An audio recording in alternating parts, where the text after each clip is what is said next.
નમસ્કાર વિદ્યાર્થી મિત્રો, ઉત્તર ભારતના શાસકો અને દક્ષિણ ભારતના શાસકો આ બંને રાજપૂત શાસકો વિશેની ચર્ચા કરી હતી. તેમના પર કોણે કોણે ચડાઈઓ કરી હતી, તેમના શું પરિણામો આવ્યા હતા અને તેમના વિશિષ્ટ કાર્યોની આપણે ચર્ચા કરી. હવે એમના પછી રાજપૂત યુગની શાસન વ્યવસ્થા કેવી હતી, એટલે કે રાજપૂતો જ્યારે ભારતના ઉત્તર અને દક્ષિણ ભાગમાં જ્યારે શાસન કરતા હતા ત્યારે એમની વ્યવસ્થાઓ કેવી હતી તો કે રાજાનું પદ છે વંશ પરંપરાગત હતું. વંશ પરંપરાગત એટલે કે કોઈ પણ રાજા છે એ જ્યારે અશક્ત બની જાય અથવા તો એમનું મૃત્યુ થાય પછી એમનો પુત્ર જ રાજા બનતો. પછી એવું જરૂરી નથી કે એમનો મોટો પુત્ર જ રાજા બનતો. ઘણી વખત એક રાજાને 2 કે 3 કે 4 પુત્ર હોય તો એમાંથી કોઈ એક યોગ્ય પુત્ર હોય એને યુવરાજ તરીકે એને નિમણૂક કરવામાં આવતી અને રાજા પછી એ જે યુવરાજ બનાવેલો હોય એ રાજ્યનો કારભાર અને રાજાનું પદ છે સંભાળતો હતો. એટલે પોતાના પુત્રોમાંથી રાજા છે એની પસંદગી કરતો અને જે યુવરાજ બનતો એમને પાછળથી રાજા બનાવતા.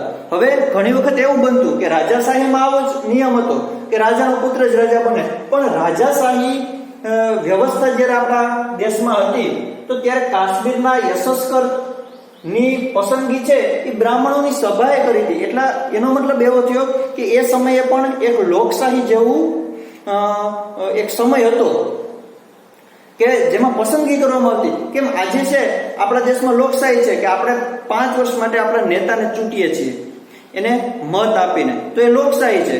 લોકો દ્વારા, લોકો વડે અને લોકો માટે જે શાસન પદ્ધતિનો અમલ કરવામાં આવે છે તે પદ્ધતિ એટલે લોકશાહી. તો એ સમયમાં જ્યારે રાજાશાહી અસ્તિત્વમાં હતી ત્યારે એક લોકશાહીનું આપણે ઉદાહરણ છે અહીં પ્રસ્તુત કરી શકાય.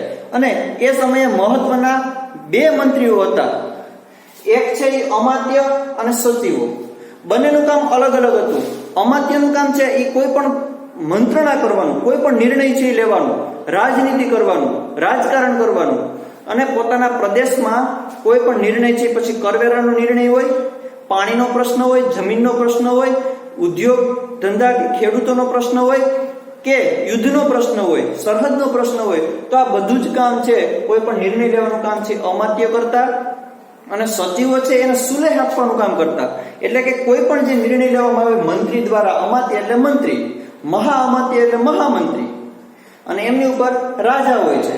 તો રાજાનું કામ શું તો કે આ બધા જ ઉપર દેખરેખ રાખવાનું. કેમ અત્યારે પ્રધાનમંત્રી હોય તો એનું કામ શું તો કે બધા જ મંત્રીઓ ઉપર દેખરેખ રાખવાનું. મુખ્યમંત્રી હોય તો એનું કામ તો કે મુખ્યમંત્રીનું કામ રાજ્યના બધા જ મંત્રીઓ ઉપર દેખરેખ રાખવાનું. એને સલાહ આપવા માટેની એક અલગ કમિટી બની હોય છે. એમાં નાણાકીય હિસાબો હોય છે, શિક્ષણ છે, આરોગ્ય છે, બાંધકામ છે, આવી બધી વિવિધ શાખાઓ હોય છે. એમના ઉપર ધ્યાન રાખવાનું કામ છે એ રાજ્યના કે દેશના વડાનું હોય છે. તો એ સમયે શાસન પદ્ધતિ પણ એવી જ હતી કે રાજા છે એના મંત્રીઓને છે, અમાત્યોને છે એ માર્ગદર્શન આપતો અને એને માહિતી આપતો. એમની પાસેથી પરિસ્થિતિ છે રાજ્યની કેવી છે એવી માહિતી પણ લેવાનું કામ કરતા. તો અહીંયા અમાત્ય છે કોઈ પણ નિર્ણય કરવાનું કામ કરતા અને સચિવો છે એમાં સુલેહ આપતા, માર્ગદર્શન આપતા, એને નવા નવા આઈડિયા છે આપતા અને તે અમાત્યને મદદરૂપ થતા અને એવી રીતે રાજ્યનો છે વિકાસ થતો. તો એ સમયે પણ અંતિમ નિર્ણય છે રાજાનો જ ગણવામાં આવતો કે એ જે નિર્ણય લે એ બધાને શિરોમાન્ય રાખવો પડે. હવે જ્યારે મહાપ્રતિહાર અને દંડનાયક જેવા અમલદારોની નિમણૂક પણ થતી અને નગરની જે સભા હતી એનો વડો છે એ નગરપતિ પણ કહેવાય. કેમ આજે આપણે કોઈ પણ નગર હોય તો નગરપાલિકા અસ્તિત્વમાં હોય, મહાનગર મોટું નગર હોય તો ત્યાં મહાનગરપાલિકા અસ્તિત્વમાં હોય અને સૌથી નાનો એકમ આપણું ગામડું છે તો અહીં ગ્રામ પંચાયત અસ્તિત્વમાં છે. તો આવી રીતે ક્રમશઃ એ સમયે પણ ગ્રામ પંચાયતોનું મહત્વ છે ખૂબ હતું. રાજપૂત યુગમાં અને મુઘલ કાળમાં ગ્રામ પંચાયત છે એ પંચાયતી સંસ્થાનો સૌથી નાનામાં નાનો અને મહત્વનો એકમ હતો કે અહીં આપણે ગ્રામ્ય લેવલના કામ છે એ ગ્રામ પંચાયત સમિતિ હોય તો ત્યાંથી જ પૂરા થઈ જાય. પછી એમનાથી આગળનું કામ હોય તો નગરમાં કે મહાનગરમાં જ જવું પડતું. તો એ સમયે પણ આવી વ્યવસ્થાઓ છે રાજાશાહીમાં હતી. હવે ગામનો વડો છે આજે આપણે સરપંચ કે મુખી કહીએ છીએ તો ત્યારે પણ એ સરપંચ કે મુખી જ કહેવામાં આવતો હતો અને ગામનો રાજા હોય તો એ ન્યાયની બાબત હોય, કરવેરાની બાબત હોય, એમાં સારી રીતે ધ્યાન આપી અને રાજ્યમાં કર મોકલવાનું કામ પણ કરતા. હવે અત્યારે પણ આપણે ન્યાય માટે ન્યાયપાલિકા હોય છે અથવા તો ન્યાયાલય હોય છે, તો એ સમયે રાજા છે એના માટે ન્યાય છે મહત્વની બાબત હતી. કોઈ પણ રાજા છે એ પોતાની પ્રજાને અન્યાય કરે તો પ્રજામાં એમનું માન છે એ ઘટી જતું, એટલે ન્યાય છે એને ખૂબ એ સમયે પણ મહત્વ આપવામાં આવતું. એ સમયે પણ આજની જેમ નાની નાની બાબતો માટે જાંચ કરવામાં આવતી, એમના માટે પણ કમિટી બનાવવામાં આવતી. એટલે રાજા છે એ પોતાના શાસનકાળ દરમિયાન પોતાની પ્રજા માટે ન્યાયનું કામ હોય, તળાવ બાંધવાનું કામ હોય, મંદિરનું નિર્માણ કરવાનું કામ હોય, કોઈ શિક્ષણ સંસ્થા હોય કે એમના પંડિતો હોય તો એમને નાટક કે કવિતા બનાવવાનું પ્રોત્સાહન આપવાનું હોય, તો બધા જ ઉપર સારી રીતે ધ્યાન છે રાખવામાં આવતું. અને યુદ્ધની બાબતમાં સૈનિકો હોય તો એને ટ્રેનિંગ આપવાનું, એમને શસ્ત્રો આપવાનું, આસપાસના રાજાઓ સાથે સંબંધો બાંધવાનું, આ બધું જ કામ છે એ રાજા છે એ પોતાની બુદ્ધિથી મંત્રીઓની મદદ લઈને કરતો અને આવી રીતે રાજ્ય વહીવટ ચલાવતો. હવે એ સમયે વેપાર વાણિજ્ય, કેમ અત્યારે આપણી રાજ્ય સરકારને કે આપણી કેન્દ્ર સરકારને આપણે કોઈ પણ વસ્તુ જ્યારે ખરીદીએ છીએ ત્યારે તેના ઉપર જીએસટી ભરીએ છીએ, તો એ સમયે પણ કર ભરવામાં આવતો, કારણ કે આપણા જ કરથી આ બધા વિકાસના કાર્યો થાય છે. તો તે સમયે પણ રાજ્યને ચલાવવા માટે પૈસાની જરૂર પડતી, દાનની જરૂર પડતી. તો દાન કઈ રીતે આવતું, રાજ્યને કઈ રીતે આવક થતી, તો ખાસ કરી અને વિદેશ સાથે જે વેપાર થતો એ સમયે પણ વિદેશ સાથે અનાજનો વેપાર થતો, સોના ચાંદીનો વેપાર થતો અને કોઈ ખનિજોનો પણ વેપાર થતો. હાથીદાંત જેવી બનાવટ છે, ઇમારતી લાકડું છે, આ બધીનો વેપાર થતો. તો એ બધા જ ઉપર કરવેરો લેવામાં આવતો અને એ કરવેરામાંથી જ રાજ્યનો વિકાસ થતો. અહીંની આપણી લોકલ આવક શું હતી, તો કે લોકલ આવક આપણે મહત્વનો ઉદ્યોગ ત્યારે ખેતી હતો. આવા ઔદ્યોગિક એકમોની સ્થાપના ત્યારે થઈ નહોતી, ત્યારે એટલું બધું વિજ્ઞાન નહોતું. એટલે જ્યારે ખેતી ઉપર છે, જમીનની ઉપજ ઉપર 6ઠ્ઠો ભાગ મુખ્ય કર તરીકે લેવામાં આવતો. 6ઠ્ઠો ભાગ એટલે કે આપણી જમીનમાં જેટલી ઉપજ થઈ હોય એના 6 ભાગ કરી નાખો, એમાંથી 1 ભાગ છે એ રાજ્યમાં આપી દેવાનો કરવેરા તરીકે. આજે આપણે અનાજ કે આપવાની જરૂર નથી પડતી.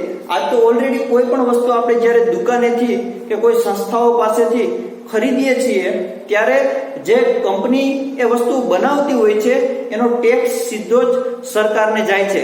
એટલે જીએસટી છે અમલમાં આવ્યું. અને એ પછી આપણે કોઈ પણ વસ્તુ ખરીદીએ છીએ ત્યારે એમના પેકિંગ ઉપર એમઆરપી લખેલું હોય છે અને નીચે કૌંસમાં ઇન્ક્લુસિવ ઓફ ઓલ ટેક્સીસ લખેલું હોય છે. એટલે કે આ કિંમત છે એ બધા જ કરવેરા સાથેની કિંમત છે. તો એ કોઈ પણ ઉત્પાદક કંપની હોય છે એ સીધો રાજ્ય સરકારને અને કેન્દ્ર સરકારને ટેક્સ ભરી દેતી હોય છે અને આપણી પાસેથી દુકાનદાર ટેક્સ લઈ લે છે. એટલે આવી રીતે આપણે અલગથી ટેક્સ ભરવો પડતો નથી. એ જ ટેક્સમાંથી આપણા માટે રસ્તાઓ બને છે, શાળાઓ બને છે, બસ સ્ટેશન બને છે, હોસ્પિટલ બને છે, એરપોર્ટ બને છે, રેલવે સ્ટેશન બને છે, સ્થાનિક સ્વરાજ્યની સંસ્થાઓના બિલ્ડિંગો બને છે. તો આ બધી આવક છે એ આપણા કરવેરામાંથી જ થાય છે. તો એ સમયે તો બેંકની અને ઇન્ટરનેટની એવી વ્યવસ્થા નહોતી, આવા ચલણની વ્યવસ્થા નહોતી. તો એ સમયે કાચું ઉત્પાદન થતું તો એમાંથી જે 6ઠ્ઠો ભાગ છે એ રાજ્યમાં મુખ્ય કર તરીકે ભરી દેવામાં આવતો. બંદરો તથા નાકા અને સિંચાઈ ઉપર પણ કર લેવામાં આવતો. બંદરો એટલે કે એક જગ્યાએથી બીજી જગ્યાએ જ્યારે આપણે અનાજ છે એ વાહન દ્વારા મોકલતા તો ત્યારે વિદેશ જતું અનાજ અથવા તો વિદેશમાંથી કોઈ પણ વસ્તુ આપણા દેશમાં આવતી હોય તો તેમના પર પણ બંદર ઉપર જ કર લેવાની વ્યવસ્થા હતી. અને નાકા, તો અત્યારે આપણે જે ટેક્સ ભરીએ છીએ તો એ સમયમાં જકાત નાકાઓ છે એ અસ્તિત્વમાં હતા કે ગામની અંદર, ગામના પ્રવેશદ્વારની અંદર એક નાનકડી ઓફિસ હોય છે અને ત્યાં કોઈ પણ સામાન છે એ આવે અથવા જાય તો ત્યાં જ એક કરવેરો ભરવામાં આવતો. અનાજ હોય તો એમાંથી એનો જે નિયમ હોય છે એટલું અનાજ ત્યાં આપી દેવાનું, જમા કરી દેવાનું, એ પછી રાજકોષમાં જમા થાય. તો એ અને સિંચાઈ ઉપર એટલે કે ખેતી લાયક પાણી ઉપર પણ કર લે. આજે પણ આપણે આવા કર છે એ ભરીએ છીએ. તો ગુજરાતનું જે ખંભાત અને ભરૂચ, જે ખંભાતને સ્તંભ તીર્થ અને ભરૂચને ભૃગુ તીર્થ તરીકે પેલા ઓળખવામાં આવતા, તો આ ગુજરાતના એવા જાણીતા બંદરો છે કે રાજપૂત કાળ દરમિયાન આ બંદરો ઉપરથી વિદેશમાં અનાજ અથવા તો એ સિવાયની અન્ય વસ્તુઓ છે એ મોકલવામાં આવતી અથવા એની નિકાસ કરવામાં આવતી અને કોઈ પણ વસ્તુની આયાત પણ કરવામાં આવતી. નિકાસ એટલે આપણા દેશમાંથી બીજા દેશમાં મોકલવું, અને આયાત એટલે કે આપણા દેશમાં બીજા દેશમાંથી કોઈ પણ વસ્તુ મંગાવવી. આજે પણ વિદેશ સાથે આપણા સમૃદ્ધ વ્યાપારો થાય છે, એટલે આપણી આર્થિક નીતિ છે એમાં ઘણા બધા ફેરફારો થતા હોય છે અને આપણે આર્થિક રીતે મજબૂત બનતા હોય છે. હવે જ્યારે રાજપૂત યુગમાં આવી શાસન વ્યવસ્થા હતી, એ સમયે આવી આવક હતી, એમાંથી એની જે આવક થતી તો એમાંથી કોઈ રસ્તાઓ છે પહોળા કરવામાં આવતા, રસ્તાઓની બંને બાજુ વૃક્ષો ઉગાડવામાં આવતા, પાણી છે પ્રજાને પીવા માટેનું તળાવ ઊંડું કરવામાં આવતું અથવા તો એને પાકું બનાવવામાં આવતું, મંદિરો છે એનો જીર્ણોદ્ધાર કરવામાં આવતો. તો એ સમયે આવાસ બનાવવામાં આવતા, કારણ કે એ સમયે વાહનની અવર જવર છે એ તો નહોતી, વાહન નહોતા, એટલે એ સમયે બળદગાડી છે, ઊંટગાડી છે, હાથી છે, ઘોડા છે, એમને વાહન તરીકે ઉપયોગ કરવામાં આવતો. તો એ જ્યારે જતા હોય છે ત્યારે કોઈ જગ્યાએ રોકાય એટલા માટે વિસામો હોય છે, તો એવા વિહારો બનાવવામાં આવતા કે જ્યાં એનો થાક ઉતરે અને પોતાનો સમય પસાર કરે. તો આ બધો ખર્ચો છે એમના માટે થતો. હવે એમના પછી ભારત પર જ્યારે રાજપૂત શાસકો હતા ત્યારે બહારના આક્રમણકારો છે એ પણ આપણા ઉપર આવી અને આક્રમણ કરે છે. તો એમાં 8મી થી 12મી સદીમાં ભારતમાં જે મુસ્લિમ આક્રમણો થયા, તો એ સમયે આરબ કન્ટ્રીમાંથી આપણા દેશ ઉપર આક્રમણો થયા હતા અને આપણા નાના મોટા રાજ્યો છે એ કુસંપના કારણે અલગ અલગ થયા હતા, અને કુસંપના કારણે જ બહારના આક્રમણકારો છે એ આપણા દેશ ઉપર ફાવી જાય છે અને પોતાની શાસન વ્યવસ્થા જમાવી જાય છે અને પોતાની શાસન પ્રણાલી છે એ દાખલ કરે છે અને આપણી પ્રજામાં, આપણી સંસ્કૃતિમાં, આપણા પ્રાચીન વારસામાં એમાં ઘણા બધા ફેરફારો થાય છે અને લાંબો સમય સુધી આપણે આની યાતનાઓ છે ભોગવવી પડે છે. હવે એ સમયે જ્યારે આક્રમણ થયું ત્યારે મુહમ્મદ ઇબ્ન કાસિમ છે એ ભારત તરફ આવે છે અને આક્રમણ કરે છે, અને સબુતેગીના જે લશ્કરો છે એ પણ ભારત ઉપર વાયવ્યમાંથી આવી અને આક્રમણ કરે છે.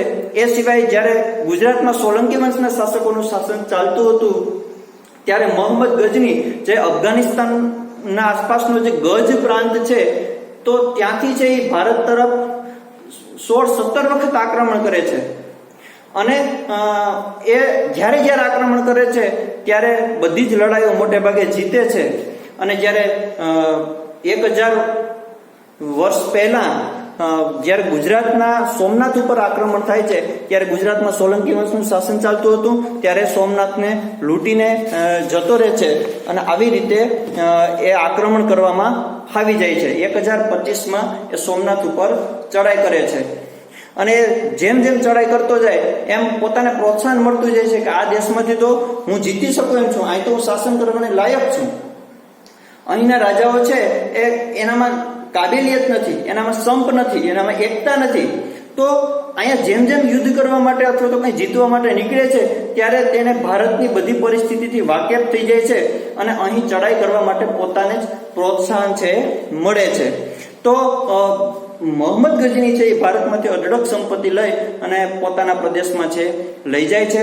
અને એ મોહમ્મદ ગજનીની ચડાઈ છે એના 150 વર્ષ પછી ફરીથી મુસ્લિમ આક્રમણકારો છે એ આવે છે અને એ સમયે શાહબુદ્દીન ઘોરી છે એ 12મી સદીના અંતમાં આવે છે. શાહબુદ્દીન ગોરી છે એ ગુજરાતમાં એ સમયે સોલંકી વંશના શાસકો સાથે પણ એમની નાની મોટી લડાઈઓ થાય છે, પરંતુ પૃથ્વીરાજ ચૌહાણ આપણા આગળના ઉત્તર ભારતના શાસકોમાં આ વિશેની ચર્ચા કરી હતી અને પૃથ્વીરાજ ચૌહાણ અને શાહબુદ્દીન ઘોરી વચ્ચે તરાઈના મેદાનમાં જે યુદ્ધ થાય છે તો તેમાં શાહબુદ્દીન ઘોરી છે એ જીતે છે અને પૃથ્વીરાજ ચૌહાણની હાર થાય છે. તો આમ ધીમે બહારના આક્રમણકારો છે એ આવે છે અને ભારતની રાજપૂત શાસન વ્યવસ્થા, એની પ્રણાલી, એમાં ફેરફાર થાય છે અને એ લોકો સત્તા જમાવવામાં સફળ થાય છે.